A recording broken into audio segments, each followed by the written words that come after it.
All right, Ultimate Hoops Nation. My name is Reid Nelson. This is Izzy Alkafas. This is This Week in Rec, Elite 8 edition. We are here from Fridley. Goodfellas are defeating them. They will go on to win here. They're up 20 with a couple minutes to go.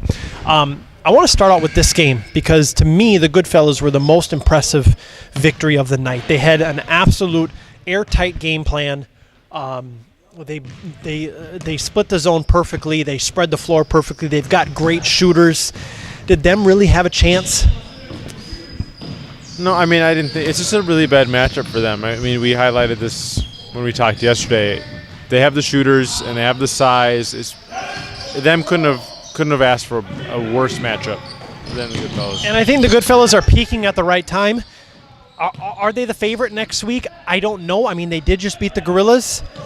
We'll talk about that at the end. We'll kind of talk betting lines, I guess you would say. So, rewind to the first game of the night. Avengers lose basically a football game to the Rebels. I mean, there's going to be some ice bags, some black and blue. I mean, collisions at the end. I thought it was a really well-played game. The Rebels did a great job of blanketing Zhao Li from the beginning, and that was Dustin Dupont. Talk a little bit about that strategy by the Rebels. They have Dustin. I mean, they have Dustin. They have Jansen. They have Ferber. I mean, they have Cody. They have great defenders, and Dustin can lock down anybody under 6'2" without much problem. And Jansen's the same way. He can probably lock down anybody at 6'4". It's just a luxury for them. They'll always compete in every game. They'll never get blown out. And with Zhao, that's a tough. The Rebels are a tough matchup for him because Dustin will ride him all the way to the 3-point line, and if he brings it inside, he's got Paul waiting for him. If you're Chris Maher, you're in a lose-lose situation. You either got Jansen or you've got Ferber. Mm-hmm. If you're Maher, who would you rather see guarding you? Oh, Ferber, because I mean, Ferber's a great team defender and he's a great help defender. But I think if you watch him play man-to-man defense, he's not as impressive as he should be. But his athleticism makes up for it. Chris would definitely rather see Paul than Ryan. The Avengers got a spark from Noe Mendez. He came right after halftime. No, I think it was right before. Right before halftime. And it changed the dynamic of the game a little bit. I think they got, I want to say, to within 2 or 3. But I could be wrong in the second half. Maybe it was after. I don't know. Yeah, okay. Regardless, and I mean, I love watching Noe. We caught a couple of clips of him just trying to instigate something, and I think it was with Jansen. Just kind of prodding him a little bit. So I never knew Noe as that kind of player, but I guess I don't know. I mean, I guess kind of like you a little bit. Just doing what you can to get him on edge. I think Noe he's the ultimate competitor. He doesn't like to lose. He's fiery. That's why he's good. He does whatever it takes to win. He'll crash boards to the bigs, and even if you're his friend, if you're on the other team, he doesn't shake your hand. I love that attitude. I take 5 Noe attitudes and take a couple texts a game, and call it a day. Goodfellas will face the Rebels next week. Rematch of a game earlier this season, which the Goodfellas won. Yeah, against the Rebels? Yeah. Yes. So what's happening next week? The Rebels haven't played great this postseason yet. They haven't peaked, whereas the Goodfellas are peaking right now. What are your thoughts on this Final Four matchup? Well, it's going to be a lot different for the Goodfellas than what they saw tonight. They're not going to get the luxury of a zone. They're not going to get the luxury of having a huge size advantage at every position.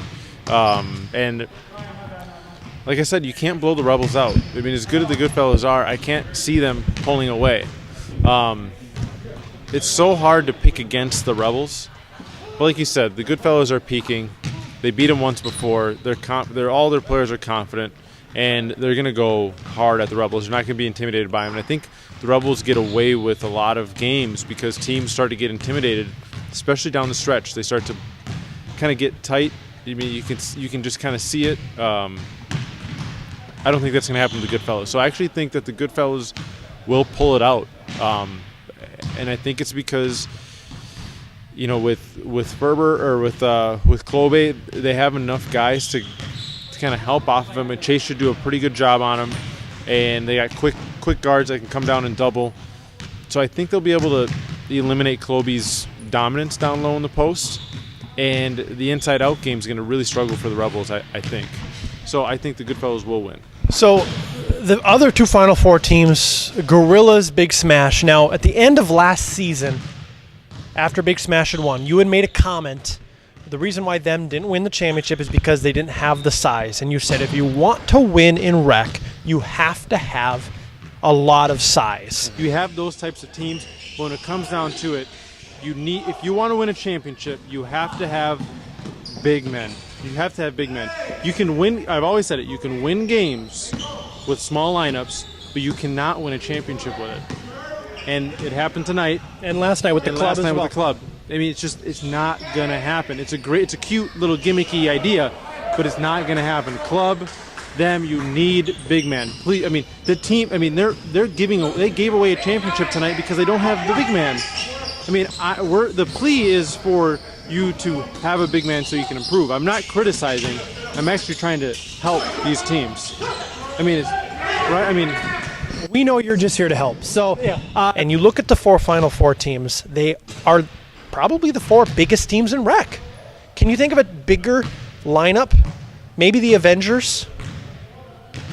No. I mean, the Guerrillas are huge. The Goodfellas are very big. The Rebels are very big. Big Smash has Glenn, Mike. Yeah, and even Greg. I mean, Greg's, Aaron Daniels. Yeah, they're big. All big, and I mean, it's a little bit of a public service announcement to teams wanting to compete out there.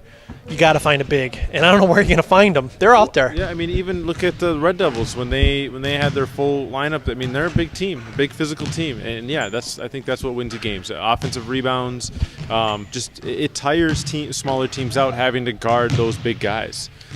So yeah, I think if you look at even the Elite Eight teams, they're all big besides them, but them scrappy. It's really hard to play against that zone most nights.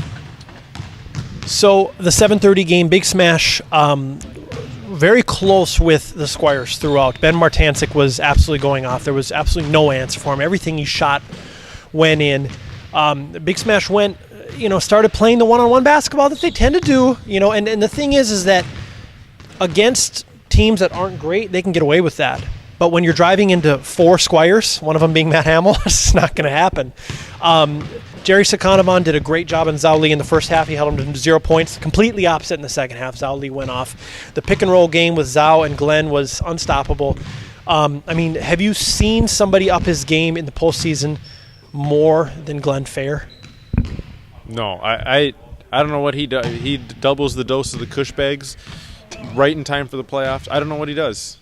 But it's a completely different gear for him, and people got to get a hold of Mike's guy because he's doing something right. So they, the Squires played well all around game. Had a great game last night. If you didn't get a chance to check out the highlights, we have them posted in yesterday's video. It's a great squad. They're going to be around for a long time. They're big. They've got shooters. They just went a little cold in the second half. So Martancic was carrying them in the first. That game, Big Smash, will go and play the Guerrillas. The Guerrillas, winners tonight for the club. Now, at the end, it was a little sketchy there. You said Stephen Ellis had something like 6 threes, maybe? Whatever it was too many. I mean, I've never seen him shoot like that. And when you have his own teammate come down the floor and say, "I've never seen Rue shoot like this," you know he had a good game. So he was incredible. And X hit some really X, whatever the hell you want to call him. He had some great shots at the end of that game. Those two guys kept him alive. I mean, I think it got up to maybe 14, 15 points for the Guerrillas at one point, and those two willed him back into the game. And it was definitely a scare. I think it was 63-62 was the closest it got. Yeah, it was close there at the end. I mean, but they just didn't have an answer for your size. Same story. Yeah. I mean, they lose Helmy. You gain Helmy. You still have Ratty and Maher. There's just, and Pinkett and Bryant. I mean, you're bigger at every single position for the most part. Yeah, and they're not a small team. I mean, they roll out a pretty big team, but they don't have. So here's the thing: they have a lot of, power forward. I mean, X is a power. I would say Billy is a power. He's a strong player. Jake can play the power. I mean, you have Devin's a big guard. So they have big players. It's just that they don't have outside of Helmy. I mean, they don't have that paint protector, and they really needed one tonight because Kyle had a pretty easy time. Well, I wouldn't say it was easy, but once the shot went up, Ratty would be contested, he'd miss it, but then he'd get the offensive rebound and put it right back up. And that pick and roll really worked. He just kind of lurked around the hoop, and he was able to, high point it and go for a layup. He drew a lot of and ones tonight.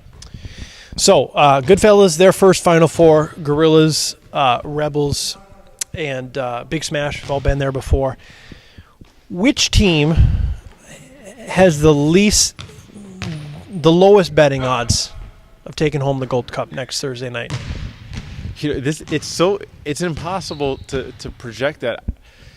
The way that the teams have played, I would say that the Goodfellas and Bigsmash have the best chance of advancing to the finals, which is surprising because I would have said the Rebels and Guerrillas at the beginning of the playoffs would have been the two top teams, but neither of them really have played well in the postseason.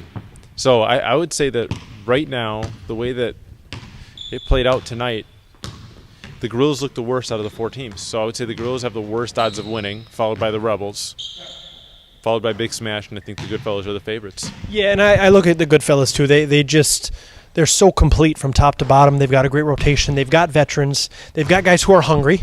Kevin Chase has never won a Gold Cup. Kavarian has one. Josh Hoyle doesn't have a Gold Cup. Emmanuel Harrison doesn't have a Gold Cup. But Garland and Ryan have been there numerous times. Greg's been there numerous times. So they've got a complete team from top to bottom, and they're going to be a tough out. I don't want to say they're going to beat the Rebels by double digits, but maybe. I'd put them at 6 or 7 point favorites, maybe, and I like the Rebels. This is just gonna piss the Rebels off. So whatever. Yeah. So no, I tend to agree with you. I don't think the Rebels have. I'm with you. They haven't looked very good. And the other game, I guess we'll just have to see. So yeah, I mean, I honestly think based on the playoffs, the Bigsmash have looked like a completely different team. Zhao is finally back. It really kind of completes their roster. He's a guy that, that pick and roll, like you said, with Glenn and Zhao, he's on another level with that pull-up. I mean, you just slot him for about 20 points and just call it a day. He's one, and I was thinking about this the other day. There are very few people out there that shoot a three-point shot, and if it doesn't go in, you're surprised. Because think about it. A three-point shot is at best, 40. I mean, what was Glenn Rice? Like 41%? Yeah. And he's one of the best of all times, right? Yeah. I mean he's up there. Yeah, he's low up there. 40s. So anything above that is just ridiculous. And I'm not sure what Zhao's numbers are, but they're probably close to 50. He's number one in Bloomington. I know that for sure, of all time. I think he was like 48%. In percentage, yeah. Percentage, all time. And I think he was top 3 in Fridley. I mean, the guy's a wizard. Yeah, like I said, when it doesn't go in, I'm surprised. I'm like, oh, okay. So he is human. It's just ridiculous. And it's the prettiest shot in the world. It's a panty dropper. We'll leave you with that, okay? Next week, Wednesday, Bloomington South Final Four. Thursday, Fridley Championship, both open and rec. We'll see you then.